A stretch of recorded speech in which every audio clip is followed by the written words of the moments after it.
Hello dear student, this is Suman Dutta. তো আজকে present হলাম নতুন একটা ভিডিও নিয়ে। আজকে থাকছে ত্রিপুরা ক্লাস 10-এর জন্য একটা গুরুত্বপূর্ণ বাংলা থেকে সাজেশন। তো আমি এবার কি করেছি, এবার আমি বাংলাটাকে পার্ট পার্ট করে একটা সাজেশন সিস্টেম তৈরি করেছি, ঠিক আছে? তো পরবর্তী একটা ভিডিওতে আমি সবগুলো একসাথে দেবো। তার আগে তোমাদের কাছে পৌঁছে দেওয়ার দায়িত্ব আমার। তার জন্য প্রত্যেক দিন পার্ট পার্ট করে বাংলা সাজেশনটা দিচ্ছি। তো আজকে এখানে শব্দ ভাণ্ডার থেকে কিছু গুরুত্বপূর্ণ শব্দ আমরা দিচ্ছি, যেগুলো পরীক্ষার মধ্যে আসতে পারে। তৎসম শব্দ: অরণ্য, অভিনয়, অভিযান, কৃষ্ণ, আশ্রয়, উপসংহার, কনিষ্ঠা, রৌদ্র, লালিত, শ্রদ্ধা, সরোবর, স্বতন্ত্র। তো আমার একটাই টার্গেট, যা করে তোমরা খুব ইজিলিভাবে যাতে গ্রামার থেকে নাম্বার পেতে পারো, তার জন্য আমি এখানে পার্ট পার্ট করে সবগুলো দিচ্ছি। তো এগুলো শিখে রাখবে, কারণ হাফিলি পরীক্ষা মাত্র আর হাতে গোনে রয়েছে 20 দিন। অর্ধ তৎসম শব্দ: অঘ্রাণ থেকে অঘ্রাণ, রুদ্র থেকে রুদ্দুর, বৃহস্পতি থেকে বৃহস্পতি, শ্রী থেকে ছিরি, মহোৎসব থেকে মোৎসব, জুৎস্না থেকে জুৎস্না, প্রাণ থেকে পরাণ, কায়স্থ থেকে কায়েত, অনাসৃষ্টি থেকে অনাসৃষ্টি। ওকে।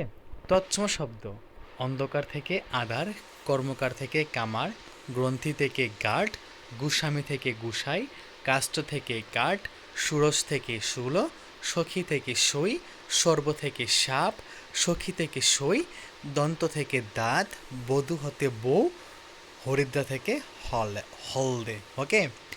দেশি শব্দ: ডাক, ডুল, ডাব, ডিঙ্গি, কেঁচু, চিল, চালু, চারা, হাঁড়ি, পাতিল, ধামা, ভিটে, বাপু, ধারি, গাড়ি, ঘোড়া, কাতলা, নেকড়ে, ধামসা, তেঁতুল। পর্তুগিজ শব্দ: আলকাতরা, আলপিন, আলমারি, ইংরেজ, ইস্ত্রি, ইস্পাত, ওলন্দাজ, জানালা, পিস্তল, পেঁপে, যিশু, গির্জা, চাবি, গুদাম, বোমা, আবুতাম।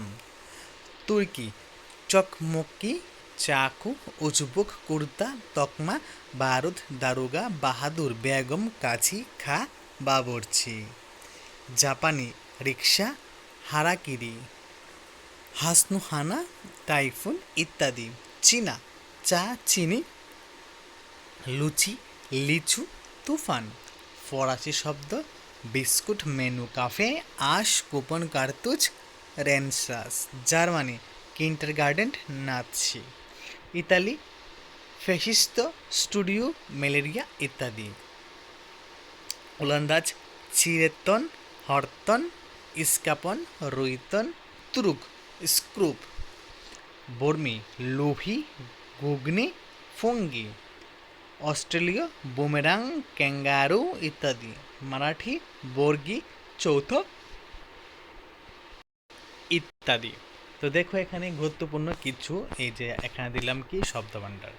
তো আশা করব সবাই এটা ভালো করে শিখে রাখবে, কারণ তোমাদের হাফিলি এক্সামের মধ্যে গুরুত্বপূর্ণ শব্দভাণ্ডার থাকবে। তো সেগুলো আমি এখানে ডিসকাস করেছি। তো যদি এখন থেকে প্রত্যেকদিন দেখো না, তো পড়ার কোনো প্রয়োজন নেই, একবার করে দেখে নেবে, অবশ্যই তোমাদের কাছে ইজি হয়ে যাবে। তো বাংলা সাজেশনের একটা পার্ট থেকে তোমাদেরকে অসংখ্য ধন্যবাদ জানিয়ে আজকের ভিডিও শেষ করছি, এবং খুব তাড়াতাড়ি আমি বাকি সাবজেক্টের জন্য সাজেশন নিয়ে আসবো। ধন্যবাদ সবাইকে।